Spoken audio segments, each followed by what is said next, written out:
In 1860, a South African farmer looked at a giant flightless bird and saw the future. Little did he know his crazy idea would spark a global industry worth millions. This is the wild story of how ostriches went from wilderness to farm superstars. Today we're uncovering the secrets of the booming ostrich industry. A brief history. Ostriches have been around for a long time. We're talking over 100 million years. But farming them? That's a relatively new idea. It all kicked off in South Africa back in the 1860s. At first, farmers were after those gorgeous feathers. By 1913, over 1 million ostriches were being raised commercially worldwide. But then, the world wars happened. The ostrich feather market crashed, and many farms had to shut down. But here's the thing. The industry didn't die out completely. It managed to hang on in South Africa, and slowly but surely started to grow again. Fast forward to today, and ostrich farming has spread to countries all over the world. From China to the United States, these big birds are making a big comeback in agriculture. Meet the ostrich. The ostrich is the largest bird in the world. These guys can grow up to 2.4 meters tall and weigh over 100 kilograms. They can't fly, but boy can they run, up to 70 kilometers per hour. Ostriches have some pretty cool adaptations that make them perfect for farming. They can handle extreme temperatures like champs. When it's cold, they cover their thighs with their wings to stay warm. When it's hot, they lift their wings to create a breeze. It's like they have built-in air conditioning. These birds are also great at conserving water. They can go for long periods without drinking, which is super helpful in dry areas. And their eyes are bigger than their brains. Why farm ostriches? So why are farmers getting excited about ostriches? Well, these birds are like the Swiss Army knife of the animal world. They've got a use for almost every part. We're talking meat, leather, feathers, and even eggs. Plus, they're pretty low maintenance compared to other livestock. An ostrich produces around 40 chicks each year that reach marketing age only 407 days after birth. So in total, one ostrich can produce about 1,800 kilograms of meat, 50 square meters of leather, and 36 kilograms of feathers each year. Compare that to a cow, which takes about 654 days from conception to produce about 250 kilograms of meat. And a female ostrich can keep this up for about 40 years. Over her lifetime, she could produce up to 72 tons of meat, 2,000 square meters of leather, and 1,450 kilograms of feathers. Ostrich products, more than just big birds. So, what do these birds actually bring to the table? Literally and figuratively. Meat. Ostrich meat is becoming a hot commodity, and for good reason. It's red meat, but it's lean and packed with protein. Compared to beef, it's got less fat, fewer calories, and lower cholesterol. According to the USDA, a 100-gram serving of ostrich meat contains about 142 calories, 26.9 grams of protein, and only 3 grams of fat. Compare that to beef, which has about 250 calories, 26 grams of protein, and 16 grams of fat for the same serving size. Leather. Ostrich leather is the cream of the crop in the fashion world. It's thick, durable, and soft. Designers are using it for everything from shoes to handbags. It's giving crocodile and snakeskin a run for their money. Feathers. Those famous ostrich feathers aren't just for fancy hats anymore. They're used in cleaning delicate machinery, making dusters, and even in the fashion industry. The feathers are harvested when the birds weigh about 60 kilograms or more. Different types of feathers are used for different purposes. The long, fluffy plumes are great for decorative items, while the shorter, stiffer feathers make excellent dusters. Eggs. Ostrich eggs are no joke. One egg is equivalent to about 24 chicken eggs. They're rich in protein and other nutrients. Some people even use empty shells for art or as decorative items. Setting up an ostrich farm.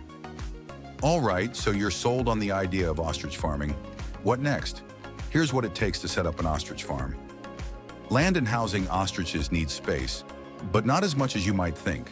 A pair of breeding ostriches can do well in about half an acre. They need shelter from extreme weather, but they're pretty tough birds. For housing, you'll need fences at least 1.5 meters high. Remember, these birds can't fly, but they can run and jump. The enclosures should have sandy areas where the ostriches can take dust baths. This helps them keep parasites away. It's also a good idea to plant some trees for shade. Even though ostriches can handle heat well, everyone appreciates a bit of shade on a hot day. Feeding. These birds are omnivores, which means they'll eat plants and small animals. On a farm, they're usually fed a mix of grains, vegetables, and special ostrich feed. A typical ostrich diet includes alfalfa, grains like corn and soybean meal, and supplements to ensure they're getting all the nutrients they need. Some farmers use pellets, which can help with portion control and reduce waste. Water's important too. Even though ostriches can go for long periods without drinking, they should always have access to clean water. Breeding and incubation. And here's where things get interesting. Ostriches lay eggs every other day during breeding season. In the wild, they'd incubate these eggs themselves, but on farms, they use special incubators. It takes about 42 days for an ostrich egg to hatch. Breeding ostriches reach maturity at about 2 to 3 years old. They're usually kept in pairs or trios, one male with 2 females. During breeding season, which can last 6 to 8 months, a female can lay between 40 to 100 eggs. Incubation is a delicate process. The temperature needs to be kept at about 36.4 degrees Celsius, and the humidity should be around 20 to 35%. The eggs need to be turned several times a day too. It's a lot of work, but when you see those little chicks hatch, it's all worth it. Ostrich farming around the world. South Africa is the OG of ostrich farming. They've been in the game the longest and are still leading the pack. Their farms are well established and they've got the export market down pat. The town of Oudtshoorn in South Africa is known as the ostrich capital of the world. They've been farming ostriches there for over 150 years. South African farmers have really perfected the art of ostrich farming, from breeding to processing. China, the rising star. China started importing ostriches in 1992, and they've really run with it. Today, they're Asia's #1 ostrich producer with about 20,000 ostrich farms. They're using their agricultural prowess to make ostrich farming more efficient and profitable. What's cool about China's approach is how they're integrating modern technology into ostrich farming. They're using things like solar energy to power farm equipment and even experimenting with saline-tolerant crops for ostrich feed. The United States, Australia, and several European countries are also getting in on the ostrich action. Each region brings its own unique approach to raising these big birds. In the US, ostrich farms are popping up in states like Texas and Oklahoma. Australia, with its vast open spaces, is finding ostrich farming to be a good fit.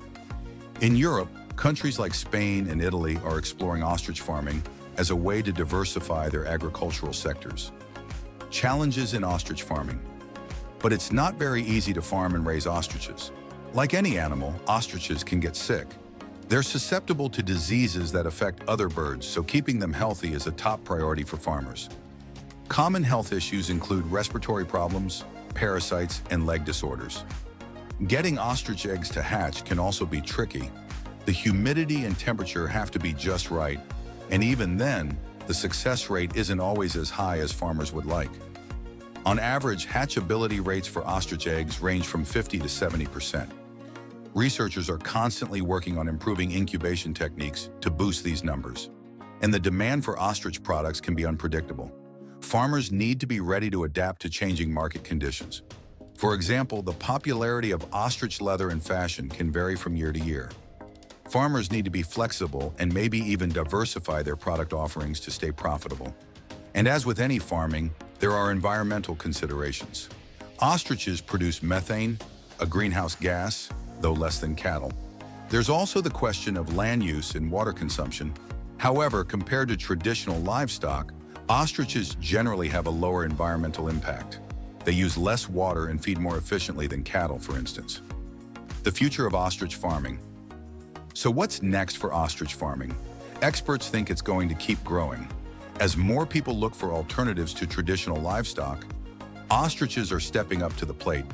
Research is ongoing to improve breeding techniques and increase the hatch rate of eggs. There's also work being done to make ostrich farming more sustainable and environmentally friendly. Ostrich farming is more than just raising big birds. It's a growing industry that's providing new opportunities for farmers and new products for consumers. From the meat on your plate to the leather on your feet, ostriches are making their mark in ways you might not have expected. So next time you see an ostrich, remember, there's a lot more to these birds than meets the eye. If you enjoyed this deep dive into the ostrich industry, don't forget to hit that subscribe button. Have you ever tried ostrich meat or owned something made from ostrich leather? Let us know in the comments below. Thanks for watching, and we'll see you in the next video.